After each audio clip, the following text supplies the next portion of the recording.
Hi, today we are going to study cell sort. This is one of the important in the sense previously we have gone through the bubble sort as well as the insertion sort, and the worst case time complexity of both the algorithm was almost n square.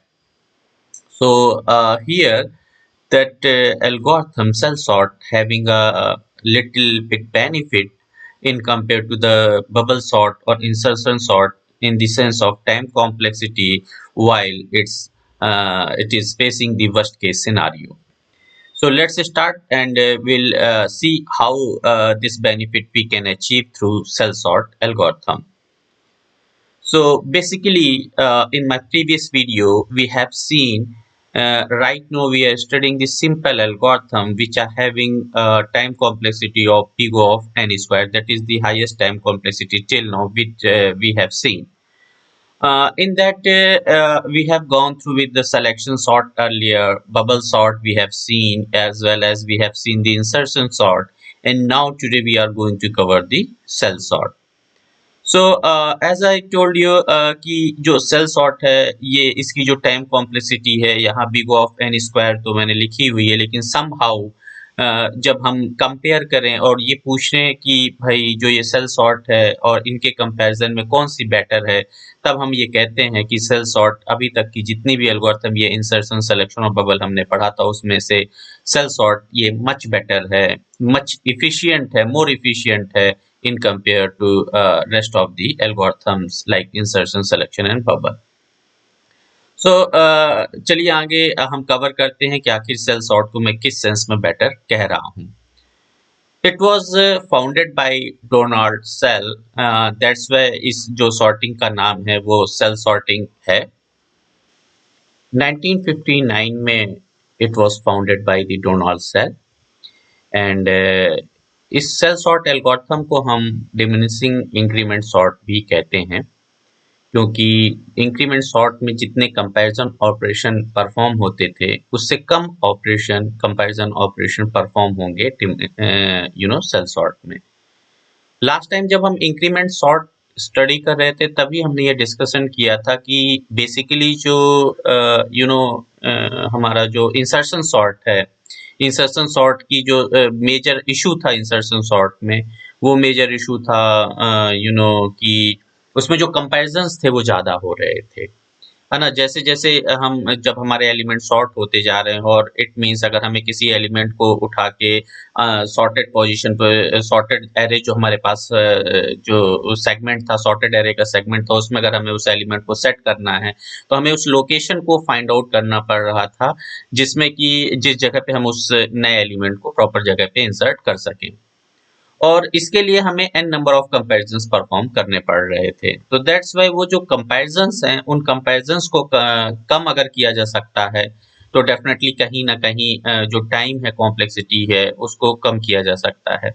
And cell sort इस area में काम करती है. तो cell sort also known as the diminishing increment sort, जिसमें step by step जैसे ही हम प्रोसेस को आगे बढ़ाते जाते हैं वैसे वैसे नंबर ऑफ कंपैरिजंस हमारे एक तरह से कम होते जाते हैं. Okay, and cell sort work for by the comparing element that are distant rather than the adjacent element. Basically देखिए सबसे ज्यादा जो समय लग रहा था कि हमें एलिमेंट को उसके, जब भी कोई नया एलिमेंट हमें इंसर्ट करना तो उसके एडजेसेंट एलिमेंट से हम कंपेयर करते थे, फिर उसके नेक्स्ट एडजेसेंट एलिमेंट से, इस तरीके से हम एडजेसेंट एलिमेंट से कंपेयर करते हुए, it means N number of comparison करते हुए उस प्रॉपर प्लेस को सर्च करते थे जहां पे हमें नए एलिमेंट को इंसर्ट करना है. That was the process of the insertion sort. यहाँ पे एक बेनिफिट ये है सेल सॉर्ट में कि there is no need to just check the adjacent node. Definitely वो एडजेसेंट नोड से मतलब जरूरी नहीं है, क्योंकि कई बार ऐसा होता था कि एलिमेंट हमारे थर्ड या फोर्थ पोजीशन पे जाके उसको प्रॉपर पोजीशन मिलती थी. समटाइम्स ऐसा होता था कि मान लीजिए सपोज दैट हम लास्ट एलिमेंट को सॉर्ट कर रहे हैं, लास्ट एलिमेंट को पिक कर रहे हैं, तो वो हो सकता है कि पहली पोजीशन के लिए बेटर हो, है ना. तो यहाँ पे हम क्या करते हैं कि एडजेसेंट एलिमेंट को चेक करने के बजाय कुछ कुछ एलिमेंट्स को ब्रेक कर देते हैं, 4-5 एलिमेंट के बाद चेक कर लेते हैं, फिर 4-5 एलिमेंट के बाद चेक कर लेते हैं। जैसा कि हम नॉर्मली अगर बुक्स में भी करते हैं, जब हम बुक में कोई टॉपिक सर्च करना होता है तो हम हर एक पेज पे जाकर उस टॉपिक को सर्च ना करके हम क्या करते हैं कि हम एक अंदाजा लगा लगा लेते हैं कि हाँ ये 4-5 पेज के बाद में होगा कंटेंट, फिर उसके बाद में हम 4-5 पेज आउट करते हैं, फिर उसके बाद में हम उस कंटेंट को सर्च करते हैं। बजाय इसके अगर हम हर एक पेज में उस कंटेंट को सर्च करने जाएंगे तो टाइम ज्यादा लगेगा। अगर हमें एक आइडिया है कि इट मे बी पॉसिबल कि वो 4 या 5 पेज के बाद कंटेंट होगा, तो हम क्यों ना 2 या 3 पेज को ऑलरेडी स्किप मार दें। Got it? वही सेम आइडिया यहाँ पे सेल सॉर्ट में भी परफॉर्म होता है। यहाँ पे हम डिसेंट जो स्पेस है जो है कंपैरिजन करते हैं एलिमेंट्स के बीच में, ना कि एडजेसेंट एलिमेंट के बीच में कंपैरिजन करते हैं। अगला जो इम्पोर्टेंट पॉइंट है कि ये भी एक in place comparison sorting algorithm है, जहां पे हमें किसी एक्स्ट्रा मेमोरी की आवश्यकता नहीं पड़ती है, एक कांस्टेंट अमाउंट ऑफ स्पेस की आवश्यकता पड़ती है टेम्परेरी वेरिएबल को होल्ड करने के लिए। Apart from that, the same array we will use for the by using the swapping operation, we can place the elements in their proper place. Got it? And it improves upon bubble sort and insertion sort. Definitely कहीं ना कहीं इन दोनों से ज्यादा improvement है, क्योंकि इन दोनों में ही हम क्या करते हैं कि एडजेसेंट नोड से कंपेयर करते हैं, और ईच एडजेसेंट नोड से कंपैरिजन करने के बाद में हम एलिमेंट को इसके प्रॉपर प्लेस पे इंसर्ट करते हैं। तो अब यहाँ पे हमने एडजेसेंट नोड के बजाय हमने एक आइडिया लगा लिया कि हर पेज को चेक, बुक के हर पेज को चेक करने के बजाय एक अंदाजे से हम 3 या 4 पेज को हर बार स्किप करें और उसके बाद में एलिमेंट को सर्च करें या टॉपिक को सर्च करें बुक में, तो हमारा टाइम कम लगेगा। By moving out the order element more than one position at a time. Okay, and cell sort improves an efficiency of insertion sort by quickly shifting values to their destination. वही हमारा overall M यहाँ पे है कि एक element को pick करना और फिर उसको उसके प्रॉपर प्लेस पे इंसर्ट करना। तो सेल सॉर्ट यहाँ पे जो इसमें जो टाइम कॉम्प्लेक्सिटी हो इम्प्रूव होती है, क्योंकि हर एक एलिमेंट को सर्च करने के बजाय आप 2 से 3 पोजीशन आगे बढ़ के जाके चेक करते हो उस लोकेशन को जहाँ पे उस एलिमेंट को इंसर्ट करना हो। The distance between comparison decreases as the sorting algorithm runs until the last phase in which adjacent elements are compared. तो ईच एंड एवरी टाइम पे जो डिस्टेंस है वो रिड्यूस होती जाती है, क्योंकि रिड्यूस अगर डिस्टेंस रिड्यूस होने से क्या होगा बेनिफिट, डेफिनेटली इंसर्शन सॉर्ट या हम बबल सॉर्ट में बात करें तो उसमें डिस्टेंस और बल्कि इंक्रीज होती जाती थी। Got it? जैसे कि अगर हम 5वें एलिमेंट को उठा के पिक कर रहे हैं तो पहले उसके पहले 4 एलिमेंट हमारे सॉर्टेड होंगे। अगली बार में अगर हम 6वां एलिमेंट पिक कर रहे हैं तो उसके पहले 5 एलिमेंट सॉर्टेड होंगे। तो इस तरीके से इसमें डिस्टेंस इंक्रीज करती जाती है, जबकि सेल सॉर्ट में जो डिस्टेंस है, जो एलिमेंट को उसके प्रॉपर प्लेस पे इंसर्ट करने के लिए जो हमें डिस्टेंस कवर करनी है, उस प्लेस को सर्च करने के लिए जहाँ पे उस एलिमेंट को इंसर्ट करना, वो डिक्रीज होती जाती है। Divides an array into several smaller and non-continuous segments। यहाँ पे इसका कॉन्सेप्ट आप तब समझ पाओगे जब मैं अभी आपको एग्जांपल सॉल्व करके बताऊंगा। तो यहाँ बेसिकली अगर मैं आपको बताऊं कि डिस्टेंस कम कैसे होती है, देखो अगर आप एक सिंगल एरे में टास्क परफॉर्म करोगे तो डेफिनेटली सॉर्टेड पोर्शन की बात करें तो सॉर्टेड पोर्शन धीरे धीरे इंक्रीज ही करता जाएगा। एक एक करके जब आप एक एलिमेंट को उठाते हो फिर उसके प्रॉपर प्लेस पे पुट कर देते हो, तो पहले 1 एलिमेंट देन 2 देन 3, मतलब इस तरीके से सॉर्टेड पोर्शन बढ़ता जाता है। अब उस सॉर्टेड पोर्शन में भी आपको सर्च करना पड़ता है कि जो नया एलिमेंट वो कहाँ पे किस जगह पे लोकेशन पे हो। तो बजाय इसके आप क्या करो कि पूरे एरे को मल्टीपल छोटे छोटे एरेज में ब्रेक कर लो। जब आप छोटे छोटे एरे में ब्रेक कर लोगे तो डेफिनेटली आपकी जो डिस्टेंस है एक पहले सेगमेंट में कवर कर लिया, अगर पहले सेगमेंट में ही हो गया तो फिर no need to check out into another segment. Got it? तो इस तरीके से आप डिस्टेंस को वहां रिड्यूस कर सकते हो। बेसिकली ये क्या कॉन्सेप्ट है इसको हम अभी एग्जांपल में देखेंगे। The distance between successive elements in one segment is called a gap. अब जैसे हमने कहा कि एक एरे को मल्टीपल सेगमेंट्स में ब्रेक कर लो, तो एक पहले सेगमेंट के बाद में दूसरा सेगमेंट कहाँ से स्टार्ट होगा, दूसरे के बाद में तीसरा कहाँ से स्टार्ट होगा, तीसरे के बाद में चौथा सेगमेंट कहाँ से स्टार्ट होगा, उस लोकेशन को हम गैप नाम के कीवर्ड का यूज करेंगे, गैप वेरिएबल का यूज करेंगे, जिस वेरिएबल में हम उस पर्टिकुलर लोकेशन या उस पर्टिकुलर इंडेक्स पोजीशन को होल्ड करने का काम करेंगे, जहां से हम ये समझ पाएंगे कि यहाँ से अगला सेगमेंट स्टार्ट हो रहा है। Each segment is sorted within itself using insertion sort। अब हर एक सेगमेंट, अब एक सेगमेंट और दूसरे सेगमेंट में कंपैरिजन तो चलो हम कर लेंगे, लेकिन अगर हम एक सिंगल इंडिविजुअल सेगमेंट की बात करें तो उसका जो सॉर्टिंग होती है वो इंसर्शन सॉर्ट का सेम कॉन्सेप्ट जैसा हम यूज करते थे कि पहले एलिमेंट को पिक किया, फिर हम फिर उसको उसके प्रॉपर प्लेस पे सेट किया, दूसरे एलिमेंट को पिक किया, फिर हमने सॉर्टेड पोर्शन में से कंपेयर किया और प्रॉपर पोजीशन को सर्च किया और वहां पे एलिमेंट को इंसर्ट किया। सो वही सेम प्रोसेस हर एक सेगमेंट इंडिविजुअल सेगमेंट में हम परफॉर्म करेंगे using the insertion sort. That process will be continue. अब जब हम ब्रेक करते हैं, हम सेगमेंट्स को ब्रेक करते जाते हैं, जैसे मैंने कहा कि डिस्टेंस हर बार डिक्रीज होती है। तो पहली बार सपोज दैट हमारे पास में 8 एलिमेंट का एरे था, तो हमने 4-4 एलिमेंट में ब्रेक कर लिया। उसके अगली बार फिर हम उस 4 को भी आधा कर लेते हैं, 2-2 एलिमेंट में ब्रेक कर लेते हैं। उसके बाद में फिर हम उसको और ब्रेक करते हैं और एक-एक एलिमेंट में कर लेते हैं। इस तरीके से ईच एंड एवरी टाइम जो डिस्टेंस होती है एलिमेंट को सर्च करने के लिए वो डिक्रीज होती जाती है। और ये हम तब तक करते हैं जब तक गैप की वैल्यू 1 ना हो जाए। तो जैसे इनिशियली गैप की वैल्यू 8 में से गैप के अगर हमने 8 डिवाइड बाई 2 किया तो गैप की वैल्यू 4 थी कि 4th से पोजीशन से सेगमेंट को ब्रेक करिए। अगली बार में 4 डिवाइड बाई 2 हो गई तो गैप की वैल्यू 2 हो गई। अगली बार में 2 डिवाइड बाई 2 हो गई तो अगली बार में गैप की वैल्यू 1 हो गई। इस प्रकार हम ये तब तक करते जाते हैं जब तक गैप की वैल्यू 1 ना हो जाए। और जब गैप की वैल्यू 1 हो जाएगी तो फाइनली हमारे पास में सॉर्टेड एलिमेंट्स अवेलेबल हो जाएंगे। That we will see by using the example. Advantage of the cell sort is that it's only efficient for medium size list। पहला चीज तो पहला इसका एडवांटेज ये है कि जो मीडियम साइज लिस्ट है अगर उस पे हमें सॉर्टिंग परफॉर्म करनी है तो सेल सॉर्ट बेटर परफॉर्म करती है, उसकी टाइम कॉम्प्लेक्सिटी बढ़िया होती है। For bigger list the algorithm is not the best choice, fastest of all. जितनी भी एल्गोरिथम जिनकी भी टाइम कॉम्प्लेक्सिटी n स्क्वायर होती है, worst case time complexity n square, उन सभी एल्गोरिथम्स में से सबसे बेस्ट जो चॉइस है वो सेल सॉर्ट एल्गोरिथम है। जैसा कि अभी हमने देखा कि इंसर्शन सॉर्ट हो गया, सिलेक्शन सॉर्ट हो गया, बबल सॉर्ट हो गया, इन सब की time complexity big of n square है। आउट ऑफ देम जो सेल सॉर्ट है वो मच बेटर है, मोर इफिशियंट है इन कंपेयर टू देम। अब इसको अगर हम एक टेक्निकल वर्ड्स में यूज करें तो 5 टाइम्स फास्टर देन दी बबल सॉर्ट। जो बबल सॉर्ट एल्गोरिथम है, क्योंकि उसमें एवरी 2 एलिमेंट्स आपस में कंपेयर करने पड़ते हैं और पास बाय पास वहां पे ईच एंड एवरी पास में एक एलिमेंट अपने प्रॉपर प्लेस पे आता है। सो यहाँ पे ये 5 टाइम्स फास्टर है बबल सॉर्ट से, और twice we can say that, little over twice as fast as the insertion sort, that cell sort. So you can see what is the advantage of this cell sort over the bubble sort as well as the insertion sort. Now let's discuss the algorithmic part of the cell sort and how it will start. यहाँ पे मैं basically आपको ये जो part है इसको मैं थोड़ा सा broad level पे आपको समझाता हूँ।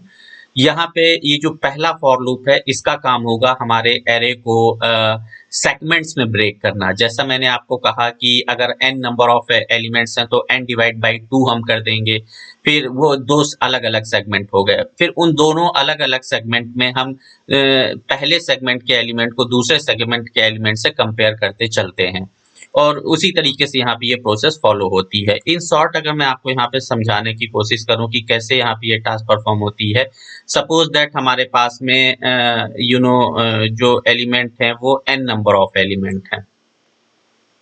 तो ये जो गैप है कि भाई यहाँ पे एलिमेंट की ब्रेकिंग कहाँ से होगा, वो जो गैप की वैल्यू है, अगर मैं इसको g मान लेता हूँ गैप को, तो गैप की जो वैल्यू है वो n डिवाइड बाई 2 से स्टार्ट होगी। इट मीन्स हमने क्या किया, इस n एरे को n बाई 2 और n बाई 2 एलिमेंट में ब्रेक कर लिया। ये n बाई 2 एलिमेंट होंगे, स्टार्टिंग के जो फर्स्ट 2 n बाई एलिमेंट हैं, और ये सेकंड n बाई 2 एलिमेंट है। इस तरीके से हमने इसको जो 1D था, 1 डायमेंशनल एरे था, हमने उसको किस में कन्वर्ट कर लिया, 2 डायमेंशनल एरे में कन्वर्ट कर लिया। अब हमारा जो यहाँ पे एलिमेंट्स आपस में कंपेयर होते हैं वो रो वाइज नहीं होते हैं, एक्चुअल में कॉलम वाइज होते हैं। पहले कॉलम के जितने भी एलिमेंट होंगे आपस में कंपेयर होंगे, जो छोटा होगा वो ऊपर चला जाएगा, जो बड़ा होगा वो बाद में आ जाएगा, फिर अगले कॉलम के एलिमेंट को हम चेक करते हैं। इस तरीके से जितना भी कंपैरिजन होता है ये कॉलम बाई कॉलम यहाँ पे होता है। और फाइनली जब ये पहला ओवर हो गया तब जो n बाई 2 एलिमेंट है वो n बाई 4 एलिमेंट में ब्रेक हो जाएंगे, और फिर से अब जैसे यहाँ पे n बाई 4 एलिमेंट हो गए तो 1 2 3 एंड 4, एंड वही टास्क जो हमने वहां का परफॉर्म किया था ये इन कॉलम में, इन चार कॉलम में परफॉर्म होगा। इस तरीके से एलिमेंट आपस में कंपेयर होते चलेंगे। फिर इसके बाद में और इसका ब्रेकिंग होगा, और ये कब तक ब्रेक होगा, जब तक गैप की वैल्यू 1 ना हो जाए। एक टाइम ऐसा आएगा कि जब पूरे के पूरे एलिमेंट एक सिंगल कॉलम में आ जाएंगे। फिर सिंगल कॉलम में जैसे बबल सॉर्ट में हम कंपैरिजन करते थे कि फर्स्ट 2 को कंपेयर किया, फिर नेक्स्ट 2 को कंपेयर किया, फिर नेक्स्ट 2 को कंपेयर किया, और इस तरीके से जब हम ऑल एलिमेंट्स को आपको कंपेयर कर लेंगे तो फाइनली गैप 1 पे हमारे सारे के सारे एलिमेंट सॉर्टेड हो चुके होंगे। So this is the algorithm. इसको ब्रीफली जब आप एक एग्जांपल रख के सामने सॉल्व करेंगे तो basically you will understand what this algorithm how this algorithm will works actually, and this is the basic logic which I told you, by which this way that cell sort algorithm perform its task. Now let's have the one example. Let's sort the following given list of the sequence. Gap हमने यहाँ पे 5, 3 and 1 consider किए हुए हैं। एक general example लेकर चल रहे हैं कि हमारे पास में कुछ एलिमेंट है। 0th पोजीशन पे एलिमेंट है 30, फर्स्ट पोजीशन पे ये है 53, सेकंड पे थर्ड, फोर्थ, 5, 6 एंड 7, टोटल हमारे पास में 8 एलिमेंट है। और 8 एलिमेंट को हमने मतलब इसमें गैप फाइंड आउट किया। तो पहली बार में हमारे पास में गैप 5 है, देन दूसरी बार में गैप 3 होगा, और तीसरी बार में जैसा मैंने कहा कि इस तरीके से जो वो डिस्टेंस है वो डिक्रीज होती जाती है। और कब तक डिक्रीज होती है, जब तक कि गैप की वैल्यू 1 ना हो जाए। 1 पे भी एक बार टास्क परफॉर्म होगी, इसके बाद 1 से नीचे नहीं हो सकती है। यहाँ पे हमारे पास में जो इंडेक्स है वो 0 से 7 तक स्टार्ट हुआ था। अब चूंकि हमने 5th पोजीशन से ब्रेक करना है, तो 5th पोजीशन पे जब हम ब्रेक करेंगे तो 5th पोजीशन हमारी आती है 97 में। यानी कि जो पहले हमारे पास में वो लिस्ट हो जाएगी वो हो जाएगी 0, 1, 2, 3, 4 एलिमेंट की, और दूसरी जो लिस्ट है वो 5, 6, 7 एलिमेंट की है। तो एक तरह से इसमें यहाँ पे ऐसा किया है, अगर आप चाहो तो उसको इस तरीके से भी लिख सकते हो कि 0, 1, 2, 3 एंड 4 एलिमेंट यहाँ आ गए। देन इसी तरीके से अगर हम बात करें कि 5, देन 6, देन 7, तो यहाँ जो कंपैरिजन होगा वो कैसे एलिमेंट का कंपैरिजन होगा, वो कंपैरिजन होगा इस तरीके से कि 0 एंड 5 जो एलिमेंट है वो पहले कंपेयर होंगे। यानी कॉलम वाइज मैंने आपसे कहा कि ये पहले ये दोनों एलिमेंट आपस में कंपेयर होंगे, फिर ये दोनों एलिमेंट आपस में कंपेयर होंगे, फिर ये दोनों एलिमेंट आपस में कंपेयर होंगे, फिर इसी तरीके से ये प्रोसेस बढ़ेगी। अगर आप उस एल्गोरिथम को सामने रख के देखेंगे तो इसी तरीके से एल्गोरिथम बढ़ेगी। चलिए आगे चलते हैं और इसको देखते हैं कि कैसे इसमें सॉर्टिंग परफॉर्म होती है। Okay, fine. So create the sub list of k of 5। हमने यहाँ पे 5 से ब्रेक कर दिया। तो कॉलम बाई कॉलम ये आपस में कंपेरिजन तो 2 डायमेंशनल में एरे में हो गए। तो S0 will compare with the S5, S1 will compare with the S6, S2 will compare with the S7 and S3 and S4 will be remain as it is. तो step 2 में होगा sort दी सब list. तो हमने S0 से S5 को compare किया कि S0 अगर छोटा है तो देन ओके, क्योंकि जो ऊपर वाला जो हमारा एरे होगा वो हमेशा ऊपर का जो एलिमेंट होगा अपर एलिमेंट हमेशा छोटा होना चाहिए। तो दैट्स हमने चेक किया कि S0 एलिमेंट क्या 30 छोटा है क्या 97 से, yes it is, then it is okay. Then S1 अगला 1 और 6th एलिमेंट यानी 62 lesser than 91, yes it is, then it is also okay.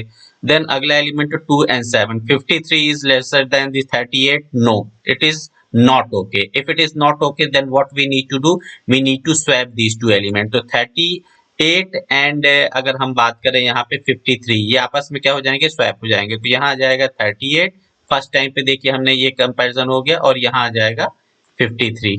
That is the for k equals to 5 it has been over now. Next यहाँ पे आप देख सकते हो कि अगर मैं इसको एग्जांपल यहाँ पे ड्रॉ भी हो गया है, एक सेकेंड मैं इसको क्लीन कर दूं।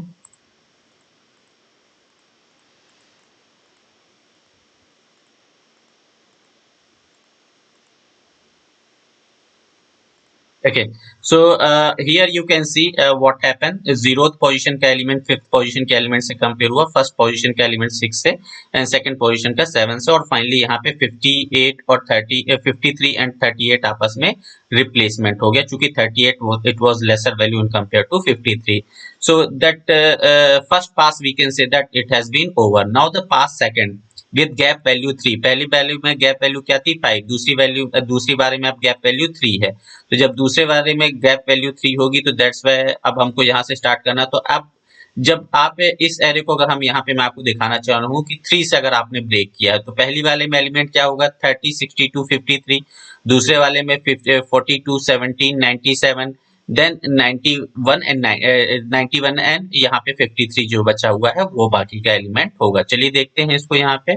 तो S0, S3, S6 हो गया, S1, S4, S7 हो गया, बाकी के जो दो एलिमेंट थे वो नीचे आ गए. इस तरीके से हमने इसको 2 डायमेंशनल एरे में कन्वर्ट कर लिया. Got it.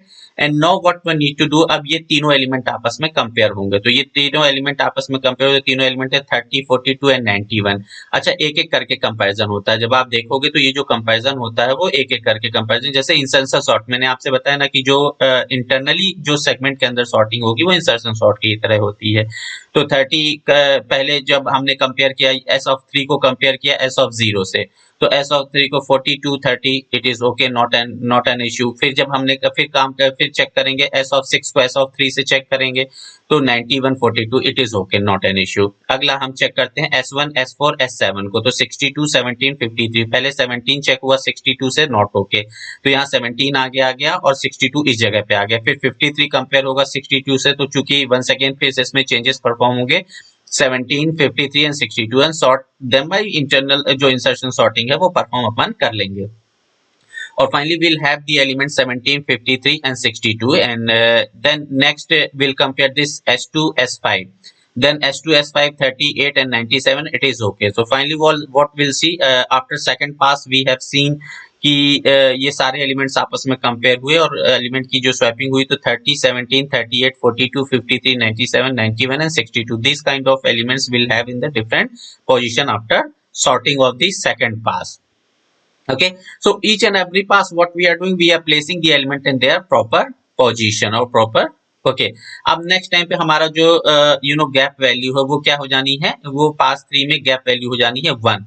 अब गैप वैल्यू 1 हो जानी है तो k की वैल्यू यहाँ पे 1 है, तो दैट्स वाई आप यहाँ देख सकते हो कि चूंकि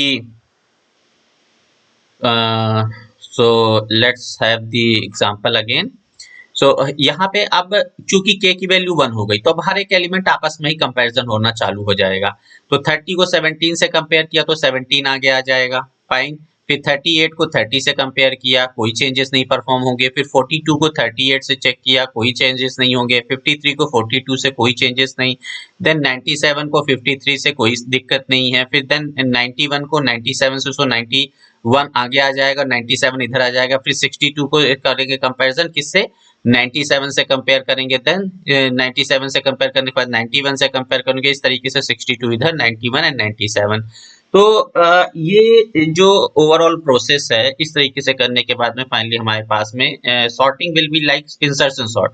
जब सिंगल सेगमेंट जो होता है उसमें इंडिविजुअली हम इंसर्शन सॉर्ट परफॉर्म करते हैं, और सेल सॉर्ट का जो बेसिकली कॉन्सेप्ट है, जो डिस्टेंस है ईच एंड एवरी टाइम उस डिस्टेंस को डिक्रीज करते हुए चलना. तो अगर यही चीज अगर आप इंसर्शन सॉर्ट में कर रहे हो तो 62 को कहाँ प्लेस करना पड़ता, उस प्लेस पे प्लेस करने के लिए आपको इट मे बी पॉसिबल कि एक लंबी डिस्टेंस कवर करनी पड़ती. Got it.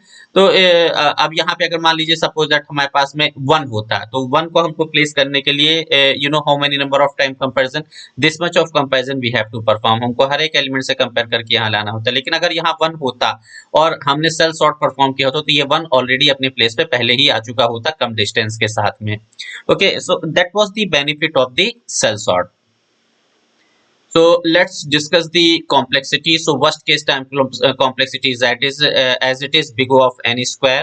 Best case time complexity big O of n log n है, जो जैसे कि अगर अपन वहां पे भी बात करें तो यहाँ पे बेस्ट केस का है. और जो बेसिकली जो इसकी एवरेज केस टाइम कॉम्प्लेक्सिटी हम उसकी बात करते हैं. जो एवरेज केस टाइम कॉम्प्लेक्सिटी है वो हो जाती है n to the power 1.25, और नॉर्मली हम बबल सॉर्ट, इंसर्शन सॉर्ट में भी देखें तो उनकी जो एवरेज केस टाइम कॉम्प्लेक्सिटी थी वो n स्क्वायर थी। देखो वर्स्ट केस सिनारियो में तो सभी एक जैसा परफॉर्म कर रही है, लेकिन जब हम एवरेज की बात करते हैं, चलो बहुत मतलब कि अगर मैक्सिमम एलिमेंट सॉर्टेड हैं, लिस्ट छोटी है, तब तो इंसर्शन सॉर्ट मच बेटर है। लेकिन अगर सारे के सारे एलिमेंट अनसॉर्टेड हैं और लिस्ट छोटी भी है हमारे पास में, तो फिर हमारी सेल सॉर्ट यहाँ पे बेटर परफॉर्म करेगी।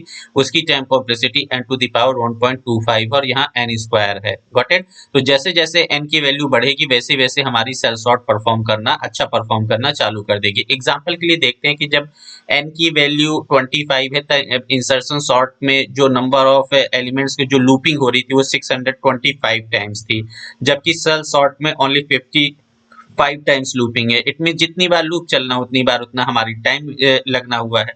और धीरे धीरे आप देख रहे हो जैसे जैसे एलिमेंट्स बढ़ते जा रहे हैं वैसे वैसे जो जो टाइम है वो इंसर्शन सॉर्ट में बढ़ता जा रहा है नंबर ऑफ एलिमेंट्स के लिए, जबकि उसके कंपैरिजन में जब हम सेल सॉर्ट की बात करते हैं तो वहाँ time more lesser than in compared to this straight insertion sort algorithm. Got it? So that's why this cell sort is performing well in average case in compared to the insertion sort. Here we have the few disadvantages, like it is little bit complex algorithm as we have seen earlier, and it is not nearly efficient. जैसा कि इसके बाद में अभी merge sort है, heap sort, quick sort, इनसे ज़्यादा efficient ये नहीं है। एंड स्ट्रेट फॉरवर्ड अगर हम कहें तो ये स्लोअर देन दी जो कुछ मर्ज है heap and quick sort algorithm है, एंड स्पीड की वजह से इसका थोड़ा सा ड्रॉबैक है इसमें, that is the disadvantage of the cell sort. So hope you understand the concept of cell sort, and you please try to solve take one example and follow the algorithm and try to solve this to sort all these elements. So definitely you will be able to understand it in more depth. Fine. If you have any doubt, you can discuss with me. Thank you.